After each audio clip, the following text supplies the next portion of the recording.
আসসালামু আলাইকুম। কেমন আছেন সবাই? আশা করি সবাই ভালো আছেন। যারা গন্ধের জন্য সয়াবিন খেতে পারেন না, তারা এই রেসিপিটা ট্রাই করলে সয়াবিন খুব মজা করে খেতে পারবেন, একটুও গন্ধ আসবে না।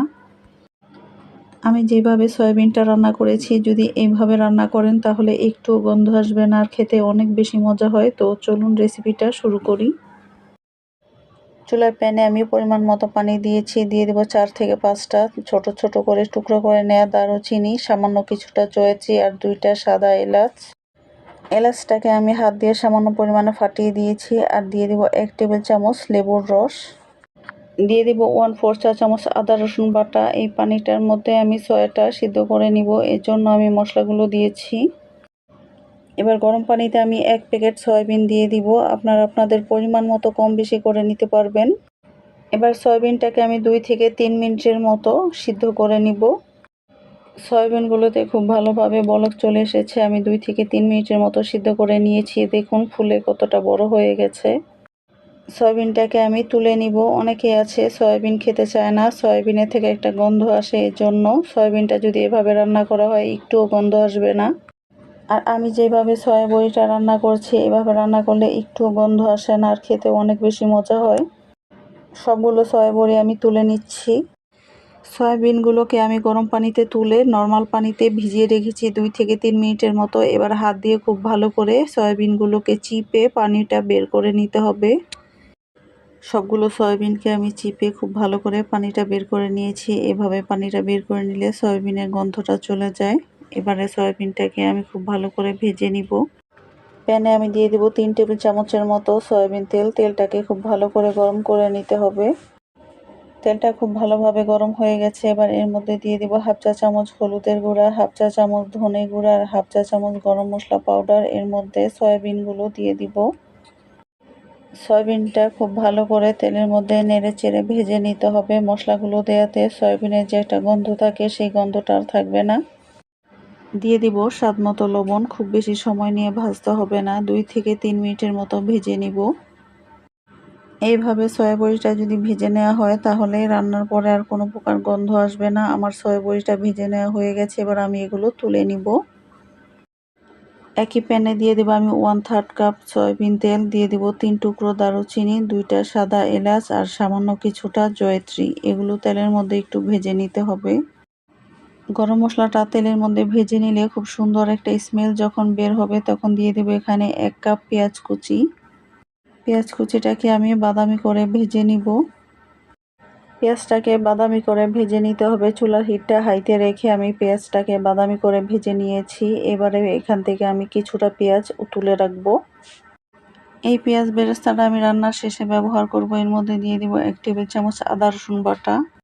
তেলের মধ্যে আদা রসুন বাটাটা খুব ভালো করে ভেজে নিতে হবে, এতে করে আদা রসুনের কাঁচা গন্ধটা চলে যায় আর তরকারিটা খেতে অনেক বেশি মজা হয়। আদা রসুনটাকে খুব ভালো করে ভেজে নিয়েছি। এবার এর মধ্যে আমি কিছুটা পানি দিয়ে দিব, নয়তো পেঁয়াজটা আরও বেশি পুড়ে যাবে আর তরকারিটা খেতে একদম ভালো লাগবে না। আদা রসুনের কাঁচা গন্ধটা চলে গেছে। এর মধ্যে দিয়ে দেবো আমি 1 চা চামচ জিরা বাটা, দিয়ে দিব 1/2 চা চামচের মতো গরম মশলা বাটা। আমি এখানে বাটা মশলা ব্যবহার করেছি, আপনারা চাইলে গুঁড়া মশলাও ব্যবহার করতে পারবেন। দিয়ে দেবো 1 চা চামচ ধনে গুঁড়া, দিয়ে দেবো 1/2 চা চামচ কাবাবের মশলা, 1 চা চামচ হলুদ গুঁড়া আর 1 চা চামচ মরিচ গুঁড়া। ঝালটা আপনারা আপনাদের পছন্দ মতো কম বেশি করে নিতে পারবেন। দিয়ে দেব স্বাদ মতো লবণ। মশলাটাকে খুব ভালো করে কষিয়ে নিব। শুরুতে আমি অনেক বেশি পরিমাণে পানি দিয়ে মশলা কষাবো না। চুলার হিটটা মিডিয়ামে রেখে মশলাটাকে খুব ভালো করে কষিয়ে নিতে হবে। প্রয়োজনে অল্প অল্প পানি দিয়ে মশলাটাকে কষিয়ে নিতে হবে।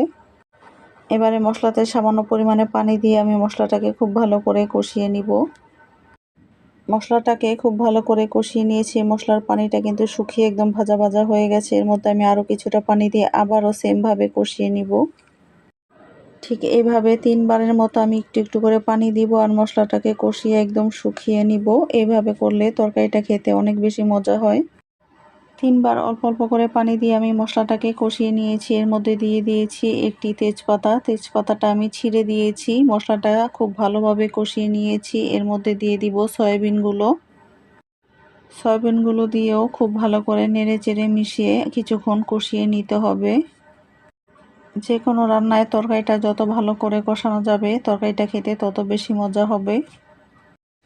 সয়াবিনগুলো আমি খুব ভালো করে কষিয়ে নিয়েছি। সয়াবিনগুলো একেবারে ভাজা ভাজা হয়ে গেছে। এর মধ্যে দিয়ে দিব আমি পানি। আমি এখানে 1.5 কাপ পরিমাণ পানি ব্যবহার করেছি। চুলার আঁচটা লো টু মিডিয়ামে রেখে রান্না করে নিব 10 মিনিটের মতো, যেন মশলাগুলো খুব ভালোভাবে সয়াবিনের মধ্যে ঢুকে যায়। আমার কাছে লবণ কিছুটা কম মনে হয়েছে, তাই আমি আরও কিছুটা লবণ দিয়ে দিলাম। এবারে খুব ভালো করে একটু নেড়েচেড়ে মিশিয়ে নিব। এবার দিয়ে দিব আমি 4টা কাঁচামরিচ ফালি। আমার সয়াবিনের তরকারিটা কিন্তু অনেকটা হয়ে এসেছে। এবার দিয়ে দিব আমি 2 চামচের মতো ঘি। ঘিটা দিলে তরকারিটা খেতে অনেক বেশি মজা হয়, তাই নামানোর আগ দিয়ে 2 চামচ ঘি দেওয়ার চেষ্টা করবেন। এবার দিয়ে দিব ভেজে রাখা পেঁয়াজ বেরেস্তা। আমার সয়াবিনের তরকারিটা হয়ে গেছে। এবার এটাকে আমি নামিয়ে নিব। আর এই পর্যায়ে ঝোলটা একটু বেশি দেখা গেল, নামানোর পরে কিন্তু অনেকটা শুকিয়ে যাবে। যারা সয়াবিন খেতে পারেন না, গন্ধ লাগে, তারা আমার রেসিপিতে এইভাবে একবার হলেও ট্রাই করবেন। একটুও গন্ধ লাগবে না, খেতে অনেক বেশি মজা হয়। আশা করি ছোট বড় সকলে এই রেসিপিটি পছন্দ করবে। ভিডিওটি ভালো লাগলে অবশ্যই একটি লাইক দিবেন। আমার চ্যানেলটি সাবস্ক্রাইব করে পাশে থাকবেন। ফেসবুক পেজ থেকে দেখে থাকলে পেজটি ফলো করবেন। যারা এতক্ষণ পর্যন্ত কষ্ট করে আমাদের ভিডিওটি দেখেছেন, তাদের সবাইকে অনেক অনেক ধন্যবাদ জানিয়ে আজকের মতো বিদায় নিচ্ছি। দেখা হবে পরবর্তী কোনো ভিডিওতে। সেই পর্যন্ত সবাইকে আল্লাহ তাআলা ভালো রাখুক, সুস্থ রাখুক। আল্লাহ হাফেজ।